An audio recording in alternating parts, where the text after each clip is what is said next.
ายดีท่านผู้ชมที่เคารพขอต้อนรับท่านเข้าสู่ห้องข่าวเศรษฐกิจการค้ามื้อนี้พวกเราจะนำเสนอข่าวสรุปผลบังคับใช้กฎหมายเพื่อต้านและสกัดกั้นการค้าขายสัตว์ป่าซึ่งว่าจะมีรายละเอียดแนวใดนั้นเฮามาติดตามชมพร้อมๆกันเลย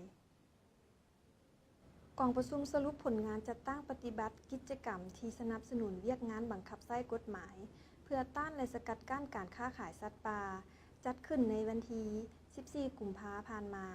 โดยเป็นประธานร่วมของทานอุดมศรีประเสริฐรองหัวหน้ากรมกวดกาป่าไม้ทานสมพรบัวสวรรค์หัวหน้าองค์การกองทุนอนุรักษ์ธรรมชาติโลกประจำลาวพร้อมด้วยเจ้าหน้าที่ป่าไม้จากนครหลวงเวียงจันทน์แขวงอุดมไซและภาคส่วนเกี่ยวข้องเข้าร่วมในพิธีทานอุดมศรีประเสริฐกล่าวว่าจุดประสงค์ของกองประชุมเพื่อทบทวนผลการปฏิบัติตัวจริงของนครหลวงเวียงจันทน์และแขวงอุดมไซนับแต่เดือนเมษายนถึงเดือนธันวาคม 2017 ซึ่งองค์การอนุรักษ์ธรรมชาติโลกสวิตเซอร์แลนด์และสิงคโปร์เป็นผู้ให้ทุน $85,000 ในนี้ได้ลงกวดกาสัตว์น้ำสัตว์ป่า 18 ตลาดใน 9 ตัวเมืองของนครหลวงเวียงจันทน์จำนวน 7 ครั้งและเก็บกำข้อมูลของฟาร์ม 3 แห่งอยู่เมืองสังทอง เมืองปากงืมและเมืองหาดทรายฟองพบเห็นสัตว์ป่าห่วงห้ามประกอบมี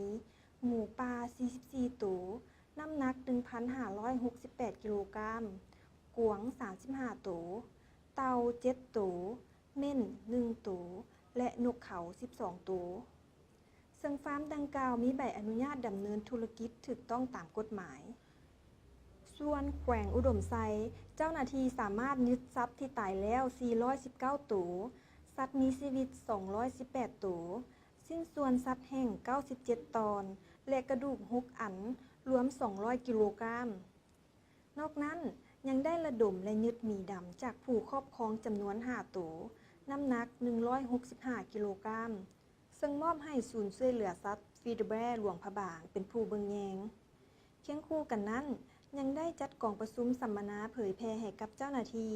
โดยสมทบกับหมู่บ้านเป้าหมายและภาคส่วนเกี่ยวข้องหลายสิบครั้งนั่นก็แม่นเนื้อหาข่าวทั้งหมดที่ได้นำเสนอสำหรับมื้อนี้ข้าพเจ้าพร้อมด้วยทีมข่าวเศรษฐกิจการค้าต้องขอกล่าวคำว่าสบายดี